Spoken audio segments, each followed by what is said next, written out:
Ես ուղղակի կզեցա կադրի մեջ հայտնվեմ, շնորհակալություն պարոն Կարապետյան։ Երևանում անցկացվեց Եվրոպական քաղաքական համայնքի 8-րդ գագաթնաժողովը եւ դրա շրջանակներում Երևան այցելեց նաեւ Ուկրաինայի նախագահ Վլադիմիր Զելենսկին։ Դուք ինչ կարծիք ունեք նրա Երևան այցի վերաբերյալ։ Անկեղծ ասեմ։ Այո։ Ես գտնում եմ մեր իշխանության կողմից իր դաշնակցի նկատմամբ դա հիմարություն էր եւ նույնիսկ կարող եմ ասել սրիկայություն էր մեր ժողովրդի հանդեպ, քանի որ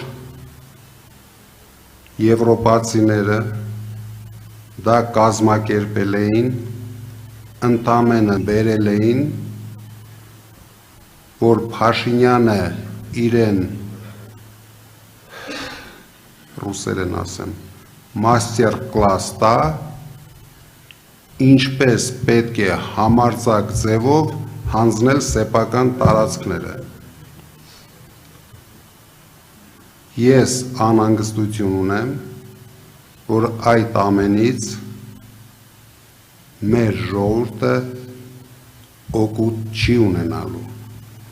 Փաշինյանը ամեն ինչ հանձնելով իրեն մնացել է ընդամենը մեկ բան վաճառել եվրոպացիներին։ Դա հակառուսական քաղաքականությունն է, ինչը եվրոպացիք շատ հաճույքով կգնեն իրանից։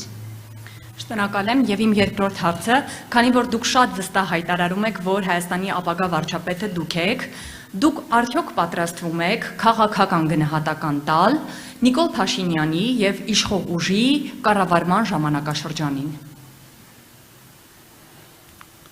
Մենք ոչ թե պատրաստում ենք քաղաքական գնահատական տալ, դուք եթե ուշադիր հետևում եք, մենք ամեն օր ենք քաղաքական գնահատական տալիս, ցույց ենք տալիս մեր ժողովրդին բոլոր տապալումներն ու ձախողումները, ինչը ունեցել է փոքրիկ խմբակը, ամենօրյա ռեժիմով մենք դա արել ենք, անում ենք եւ անելու ենք։ Շնորհակալ եմ։